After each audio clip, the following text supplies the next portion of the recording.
So for today, we could talk about how to talk to buyers when you're doing showings. So our company is all virtual. Even though we lock up probably like 5% of our deals, I think out of the 50 plus contracts, I would say 2 or 3. So I don't even know if that's 95%, or in-person agreements. And so how that transfers to buyers is, if you don't have in-person appointments, you might think you can't set expectations to have showings for buyers. Well, the good thing is as long as you set the right expectations, you can have as many buyers out there as you want. So I'm right now in Park Güell in Barcelona. But this is a good topic everyone asks me about, like, how do you guys show buyers when you're virtual to go through? How do you tell the sellers that you're having buyers go through? And the simple answer to that is setting the expectations, like I mentioned before. And how can you set those expectations? Well, it's easy, right? As soon as you lock up the deal, simply what you're going to tell the seller when you're going over the agreement, after you get the agreement done, on that same call, you're going to tell the seller, hey, this is what we do. We say Melanie, who's our transactional coordinator, she's going to reach out to you after this. She's going to ask for 2 things from you, Mr. Seller. 1, we're going to set up a time to have pictures taken, just to confirm the status of the property. Because remember, we don't go on appointments, so we never get to get pictures. So we got to set the time to get our pictures first. And then we need to set up another time to have our buyers go through. So again, the first one is, hey, we need to set up the, Mr. Seller, we need to set up one time for one of our one of our workers to go out to the property and confirm the condition you told us. After that, Mr. Seller, we're gonna have some of our contractors go out to the property, right? So we're gonna have some of our contractors go out to the property, and our goal, Mr. Seller, is to have as many contractors go out there as possible, because for us, we're trying to get the best bids, right? So that's one of the excuses you can do. Second of all, sometimes we do have our contractors go out there, so we're not lying to them, right?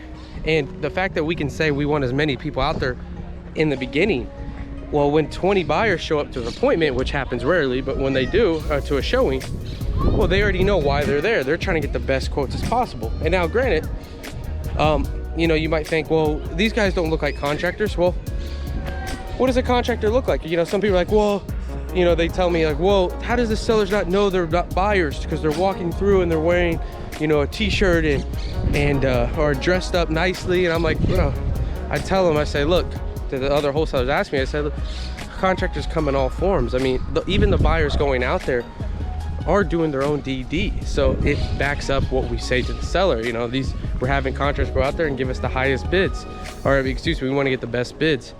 And another thing is too, is reality is some of those buyers, like I said, are contractors, or they are helping us out, right? They'll go out there and they'll say, you know, it takes me $50K to get this done. Well, technically that's a bid we got from them. You know, we could use their guy more than likely, or even if not, we at least have a idea of what it's going to cost. So again, that's how you can make sure that you're setting, or you can have a lot of buyers go through your virtual showings. Now, a big key we didn't leave out there is that you need to have someone on your team out there. You don't want these people talking with the sellers, especially if you don't know this buyer. Now, we train all of our buyers, so this is a dispo side of it now.